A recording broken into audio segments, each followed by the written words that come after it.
Bridget Stomberg. And I'm Lisa DeSimone. And this is Taxes for the Masses. Today's episode is on tax tips and tricks related to working from home. Since the COVID pandemic took hold in March of 2020, many individuals have started working from home. According to the Pew Research Center, 71% of employed adults who can do their job from home chose to do their job from home at least most of the time. Working from home offers flexibility, but can also raise some unexpected tax questions for employees and employers alike. In this episode, we discuss how working from home can affect income taxes.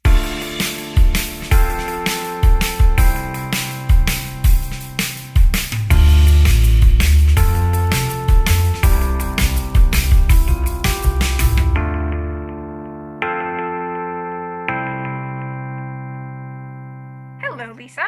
Hello, B. So here we both are working not from home. We are WFH, but not working from home. We are working from hotel. Working from hotel. Working from Hyatt. Yes.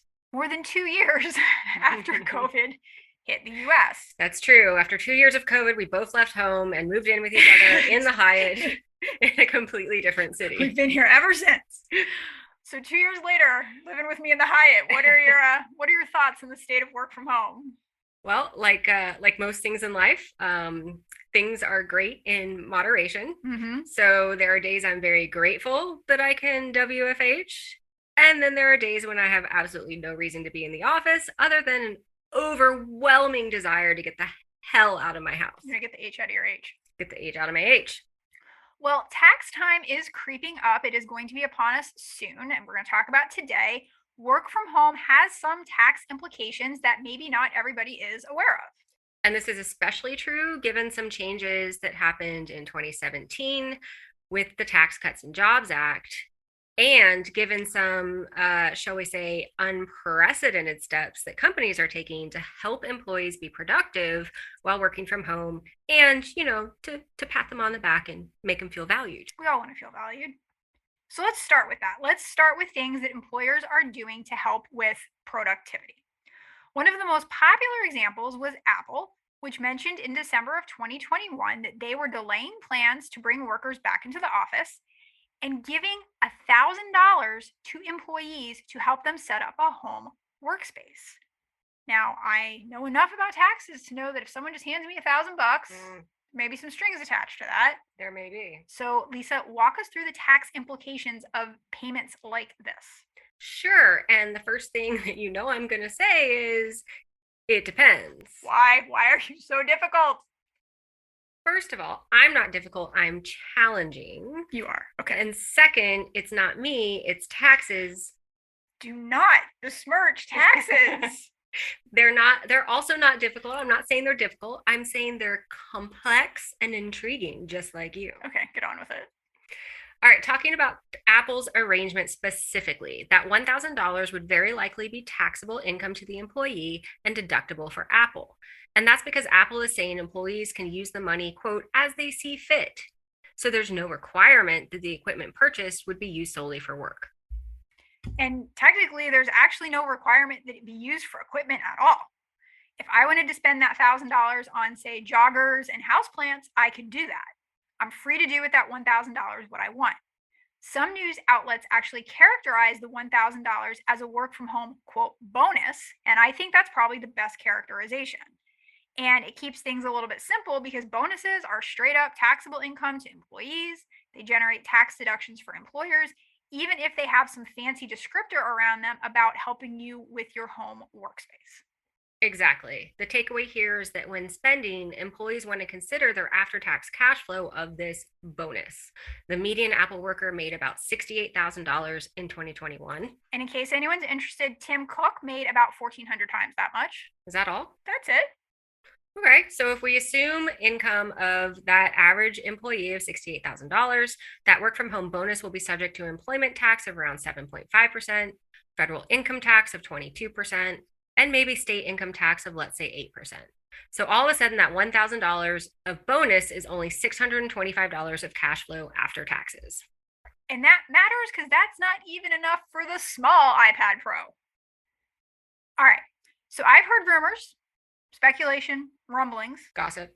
that Apple is a pretty savvy company from a tax perspective. I've heard that once or twice. So, my next question to you is, couldn't they have structured this payment differently so their employees would not have been taxed on it and they could have had that whole $1,000 to spend on houseplants? What a great idea. I like it. Yes, they absolutely could have. They could have done one of two things. First, they could have reimbursed employees for any purchases of equipment, again, assuming the equipment was used exclusively for business purposes. It also could have purchased equipment itself and then loaned it to employees. And both of these strategies would have shielded employees from taxable income, given them the benefit of the equipment to use, but without giving up a deduction for Apple.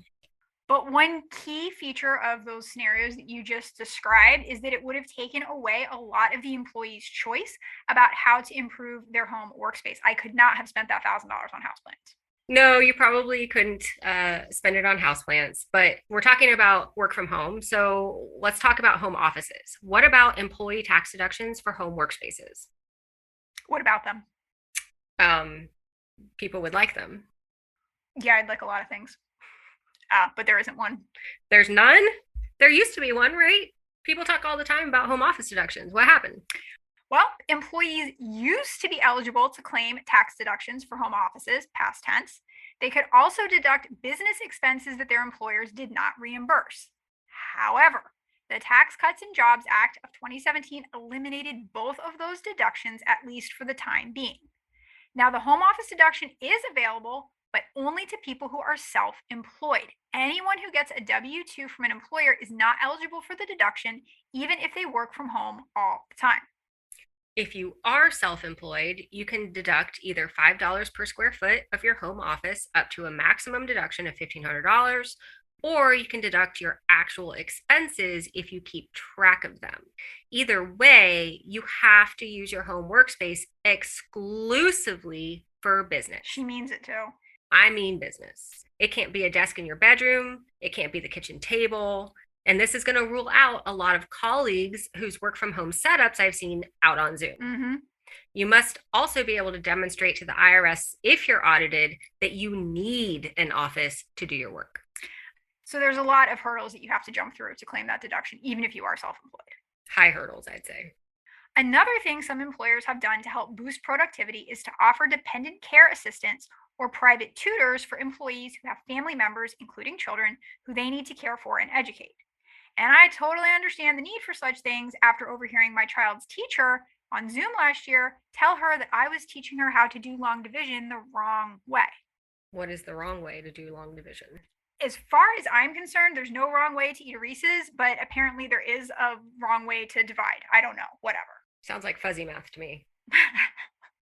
Let's assume your employer paid for a private tutor or teacher while schools were shut down. Any amounts you received would probably be taxable. The tax law does allow employers to offer non-taxable education benefits to employees, but not to their children or other dependents. Okay, depressing. What about dependent care? Oh, you're in luck. Employees can generally exclude up to $5,000 of dependent care received every year, and the American Rescue Plan expanded that amount to $10,500 for 2021. Thanks, Congress, for small favors. They can pass bills. It's a miracle.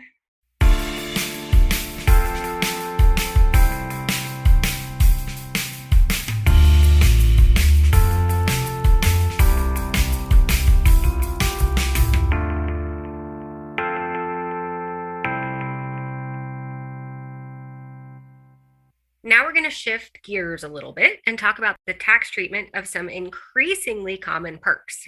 Yeah, as work from home seems like it's going to exist more commonly in some form or fashion, employers are finding that they have to change the types of perks that they offer their employees. Yep, old-fashioned staples like free dry clean or parking, donuts and bagels on Fridays, even in-office gyms aren't super useful if your employees aren't, coming into the office. Or if they aren't wearing clothes that require dry cleaning, like joggers. Okay. Companies are now shifting their focus to offer more perks that can be used at home. For example, in lieu of the office gym, some companies like Wayfair and Samsung are taking part in Peloton's corporate wellness program, which allows employers to offer workers subsidies for digital fitness memberships, bikes, and treads. And good Lord, they need the business. I love you, Peloton. Don't listen to her. Taxable? You know it. Although you can exclude the value of using an on premises gym operated by your employer, a gym membership, and the like are taxable to you as the employee. Okay, fine, whatever. 45% of companies also began offering mental health resources during the pandemic because it totally sucks and is making all of us dead inside. Yeah, I just got an email, like university-wide email, I think, that was explaining how we all feel about COVID these days. In the beginning, it was like, we're going to make this work and we're going to learn new things about how to educate remotely. And now we're all just looking for a weed in the sidewalk. Agreed. Thankfully, amounts received from employers for mental health resources are generally not taxable. Hooray, even if they are virtual. Amen. Health benefits provided to employees, their spouses, their dependents, and their children under the age of 27 are generally considered a non-taxable fringe benefit, and mental health is health. Abso-freaking-lutely. Employers have also adopted lifestyle spending accounts, which is another type of employee perk that allows employers to pay for health and wellness expenses that aren't covered under a group health plan. Employees can spend funds from their employers on things like yoga, nutrition counseling, or athletic wear. Like joggers. I'm sensing a newfound love of joggers that you may have experienced during work from home. Yes, like joggers. Other employers are going a step further and offering their workers ways to spend money on things other than health and wellness. There's actually a company called Fringe. Clever, Fringe Benefits. Yes. And they partner with employers to offer, quote, personalized lifestyle benefits for their employees. Employees earn points that they can then spend with vendors like Disney, Stitch Fix, Uber, and Spotify. The name of the game here is employee choice. And that brings our discussion full circle because, as we learned up top, when there's more choice, there's typically more tax. These lifestyle spending accounts and point-based reward programs are all considered taxable fringe benefits. Okay, so what if instead of giving me points to spend on joggers, my employer just gives me a pair of joggers directly? First of all, you're dreaming, lady. Second, it's taxable. So let's boil it down, try to keep it simple. Basically, anything you get from your employer is going to be considered taxable income unless there is a specific code section in our tax code that says that it's not taxable. When it comes to perks or fringe benefits, that list of excludable items is not super long. No, it's a pretty short list, and in general, it's pretty specific. Yep. The one place where there is a little bit of wiggle room relates to something called de minimis fringe benefits. These are items that have so little value that it would be impractical for your employer to track them, account for them, and try to include them in your taxable income. That kind of sounds like my job description. You're a de minimis fringe to the I'm a University de of minimis Texas. fringe. So if you get a bottle of hand sanitizer or a branded face mask from your employer during the pandemic, chances are those one-of-a-kind collector items were not taxable. This exception is helpful, but potentially thorny because whether something is de minimis is based off of our favorite phrase, facts and circumstances. There is some thought that any non-cash item worth less than $50 might qualify as non-taxable, but any non-cash item over $100 would not qualify, nor would any gifts of cash or gift cards. Those definitely are taxable. So you totally just lied to me. Say more words. All right, first you told me that joggers would be taxable. Then you just told me that there's some gray area between something worth $50 and $100. I can totally get a pair of Wari joggers for only like $84. So there's a chance. A pair of Wari what? Never mind. Moving on. We focused on the tax consequences to the employee because those are a little more nuanced. With respect to employers, things are a lot more straightforward. So in general, the cost of all fringe benefits is deductible, regardless of whether that benefit is taxable or not to the employee.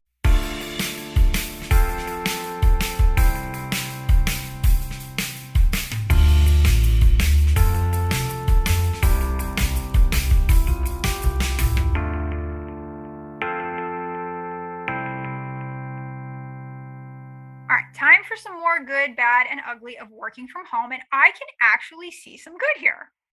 Let me guess, wearing joggers. Well played. Yes. But also, like joggers, flexibility and ease. Ah, well done. That Pew Research Center study found that most people feel it is at least somewhat easy to meet deadlines, get their work done without interruptions, and feel motivated to do their work all while working from home. Kudos to these people, but clearly they don't have kids or Netflix subscriptions. Or non-working spouses. True, but that's fine. I agree from a non-tax perspective, work from home is usually pretty great, except for, the kids and spouses and whatnot. One big problem is that not everybody can do it. Yeah. And the people who can are those who tend to have higher incomes, better education, and better health. That's not great. So thinking about taxes specifically, though, what is the bad that you see here? I'd have to say it's the complexity. As we've just shown, there's not one nice, neat set of rules for how things are taxed when employees work from home. And so the best case scenario is that workers could be blindsided by tax, right? Go back to that 1,000 bonus that we talked about from the beginning that only leaves you with a little over $600 to spend. So the worst case scenario is you do something wrong on your taxes and wind up having to deal with an audit and paying more tax. Well, maybe the worst case scenario is that you have a question about how to treat something for tax purposes, and there's no one at the IRS to answer your question. Oh, truth. Yeah, there are plenty of stories about that these days, but that I think is a topic of an entire new episode.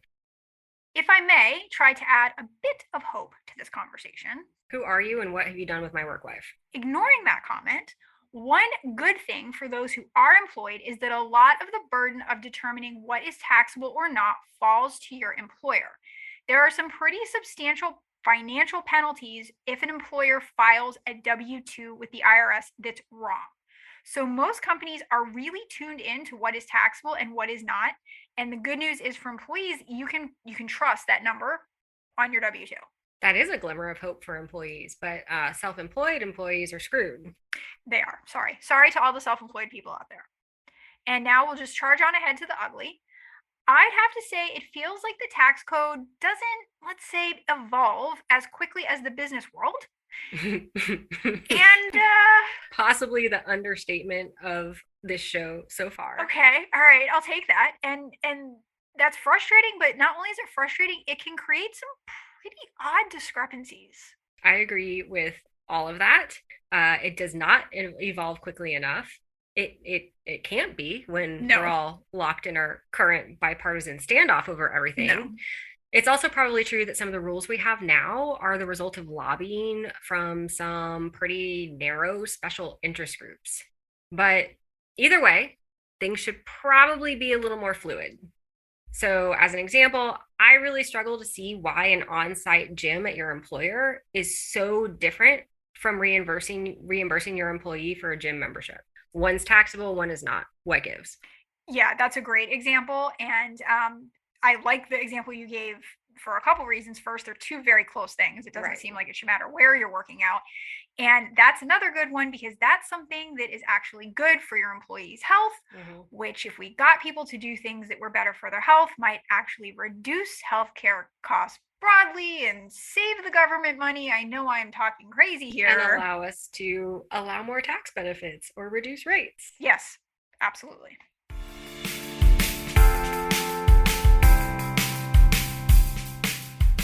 Well, that's all we have time for today. I'm Lisa DeSimone. And I'm Bridget Stomberg. Be sure to join us for more tax nerdery on future episodes of Taxes for the Math.